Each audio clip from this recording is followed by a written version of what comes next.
नमाज की दावत देने आए हैं। बेशक इसमें कोई तजुर्बा कोई दिक्कत की बात नहीं है, वो खुशी की बात है। तो हमारी दावत कबूल करवा दीजिए। इंशाअल्लाह कबूल फरमाएंगे, मगर हमारा ये जख्म को छोड़ा दीजिए, हम तो डॉक्टर हैं। कोई मोड़ा लीजिएगा। कसम से हम कहते अल्लाह से दुआ करते हैं कि अल्लाह ताला हमको ये नमाज पढ़ने की आराम दावत फरमा दे, हम अपना शुरू कर देंगे। पढ़ते हैं। हाँ, हमको साथ देकर कुछ लोगों से मिला। ये तो 5 वक्त का पड़ता है। आप भी शुरू कर दीजिए। कसम से देखिए वो हम समझ गए। एक बात जानते हैं, हम लोग यही चीज यही रोना तो रोते हैं बाबू। आज हमको आपको थोड़ा सा बुखार लग जाए, पेट में दर्द हो जाए, सर में दर्द हो जाए, तो कहते हैं ना कि हजरत है सर दर्द कर रहा है, अच्छा कल से जाएंगे, हे फला जख्म हो गया कल से जाएंगे। लेकिन सोच के देखिए कि मौत का लाश रखा हुआ लेकिन नमाज छोड़ा था। उससे बढ़ के मुसीबत है हमको आपको? सोच के देखिए, उससे बढ़ के मुसीबत है तो कह दीजिए।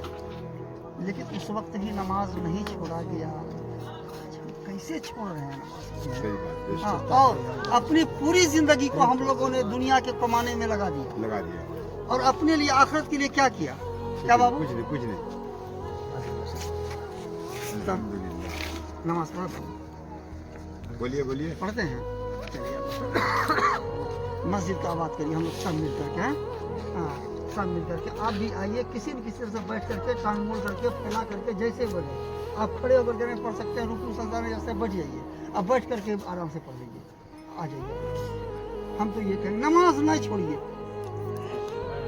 कुर्सी लगा के पढ़ लीजिए, कुर्सी पर बैठे बैठे पढ़िए, लेकिन नमाज नहीं छोड़िए।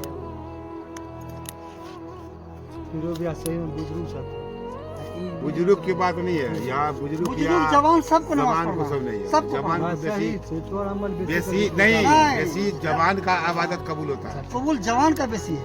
जवान का जो इबादत करेगा, दर जवानी शेव हाँ। है पैगम्बरिश दर हालत पीरी गुर के जालिम मी शब्द परहेजगार, ये फारसी का शेर है। इसका माने होता है कि इबादत जवानी का जो है, जवानी की जो है, ये तो पैगम्बरों का तो उसूल तरीका है, ये अल्लाह को बहुत ज्यादा पसंद है।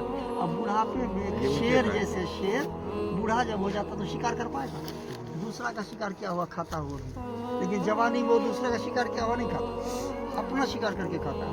वैसे बूढ़ा जब हो जाता है, जब कोनो काम धंधा नहीं है, या तो मस्जिद पकड़ लगा या द्वार की तरफ किसी कर, और अब बुढ़ापे में कभी ये दर्द करेगा, कभी कमर में दर्द होगी, कभी खांसी होगी, कभी पेशाब लुंगी में हो जाएगा, आप कुछ नहीं कर पाएंगे। तो मतलब है कि कमाना भी जवानी में, इबादत भी जवानी में बेमिसाल है। इसलिए हम लोग इस बात पर अमल करें, ध्यान दें।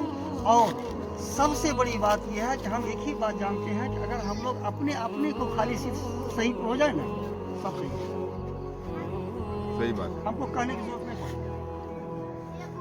लेकिन जब ये पढ़ेंगे नमाज, ऑटोमेटिक बीवी पढ़ेगी, जब बीवी पढ़ेगी नमाज, ऑटोमेटिक बच्चा पढ़ेगा, जब बच्चा नमाज पढ़ेगा तो सब नमाज पढ़ेगा। जब हम खुद ही नहीं पढ़ेंगे तो बीवी कहाँ से पढ़ेगी, अब बच्चे कहाँ से पढ़ेंगे?